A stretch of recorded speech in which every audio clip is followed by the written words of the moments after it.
It's the stuff and nature of life, right? Sometimes their feelings change about the things you're creating, and sometimes their feelings change about you and everything about you. And that's okay. Hey, creating maven. I'm Joy Spencer, your reframe specialist, with one important message. Your real work, it's not your job or your career. Your real work is what you create. And what you create is what sets you apart and makes you incomparable. It's your legacy. I'm here to show you a whole new way of working so you can create with your gifts, make a unique contribution, and finally get paid to be yourself. This is Reframe to Create. You get to change your mind. Ever since Sawida shared these words of wisdom from her mother, I keep coming back to them. From the very first time that I heard it, something in me sat up and took notice. I could feel the wheels turning in my brain. I could sense a shift. The story that Sawida was sharing at the time was about this time when she was in the 8th grade and she was experiencing what we've all experienced, right? One of those complications of shifting alliances and friendships in middle school. And we all remember those because it could be brutal, just like the savagery, the brutality. And those shifting alliances could feel like a massive earthquake in your life followed by a devastating tsunami. So it was one of these shifts that she was talking about. And it was a shift when a friend came up to her and was like, well, you're not my friend anymore.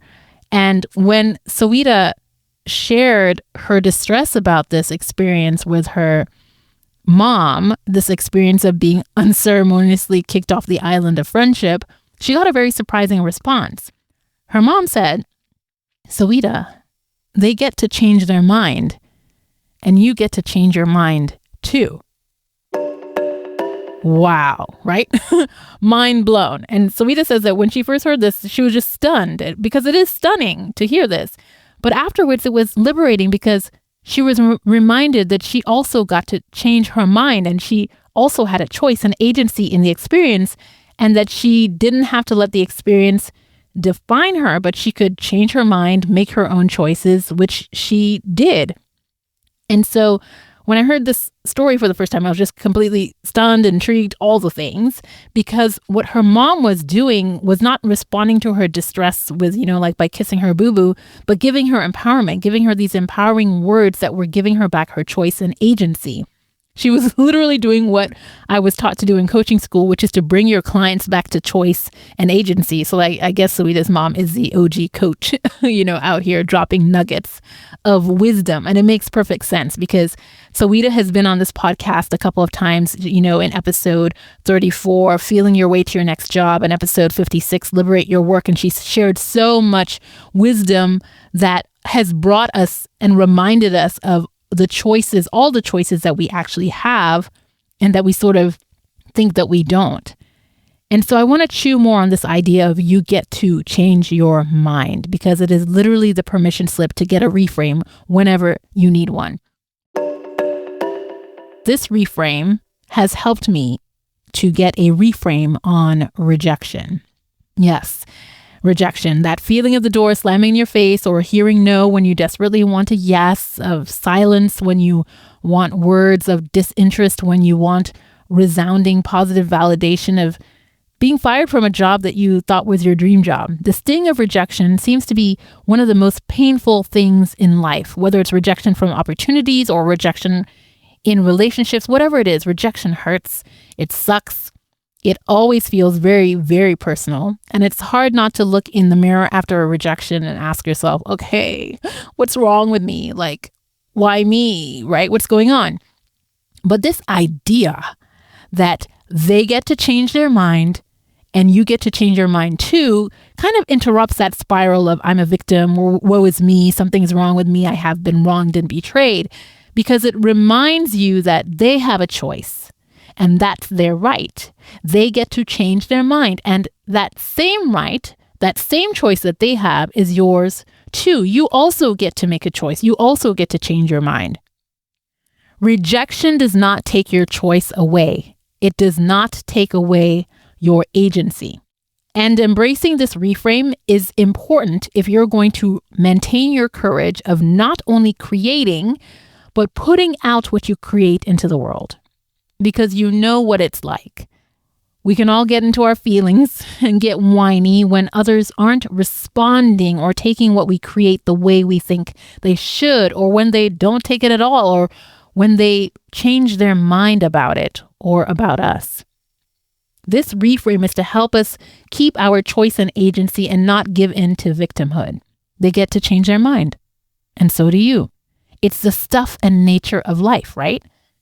Things change, industries change, circumstances change, people change, at least their feelings do. And sometimes their feelings change about the things you're creating, and sometimes their feelings change about you and everything about you. And that's okay. You can be okay with them changing their mind because you don't own or control their choices and their agency, and they don't own or control yours either. You cannot be unmade by their rejection. So you get to choose how you want to show up. You get to choose to create no matter what, because you're not doing it for the accolades and the fame. You're doing it because it is in you to do it, and because it is your act of service. You always have a choice. And that's what rejection can teach you, because it is showing you the choice that others have and are using when they reject you. That same choice you also have. So the next time you feel the sting of being on the other end of someone else's choice, of their rejection of you or something you create, let that sting remind you that you also have a choice. You also have agency. Don't let it drown you or numb you. There's something else that rejection has taught me. Not just that I have a choice, but sometimes rejection is a signal of completion. Not just the end, it's over, it's done, but complete. It's complete. Rejection can mean this thing has run its course. It's whole. It's complete. And on the other end of that completion is another choice. You get to choose again. You get to choose anew. You get to pivot and try something new. You get to learn and grow again. If you've been listening to this podcast for any amount of time, you know that I have a framework called the C.R.E.A.T.E framework. And that framework is designed to take you on the journey of becoming a creating maven who is getting paid to be you. And the letters stand for different steps along the way, starting with C, clarify your unique contribution. R, reframe your environment. E, express your gifts for yourself. A, activate your gift for others. T, track, get feedback, and reflect on your offerings. And last but not least, E, evolve beyond what you learn and repeat. When you understand rejection as giving you another choice and as a moment of completion, it sets you up for this last step of evolving and going beyond to learn and repeat.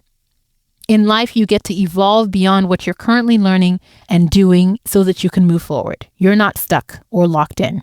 Yeah, sometimes it may take more than just a flick of a wrist for you to extricate yourself from something, but that doesn't mean you can't do it slowly and with intention so that you can pivot. And rejection can help you to pivot.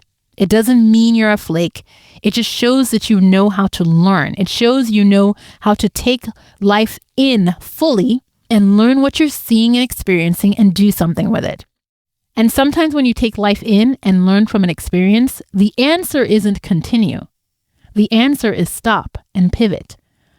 Or the answer is, this was nice. Now it's complete. I'm ready for something new. I'm ready for what's next. So you get to change your mind. You get to do something different. And sometimes the reminder of that choice and agency has to come to you from rejection. But no matter how it comes, be grateful for it and take full advantage of it. You get to choose again, which means you get to create again. And that is great news. See you soon, Creating Maven. Until then, remember to always ask yourself, what will I create?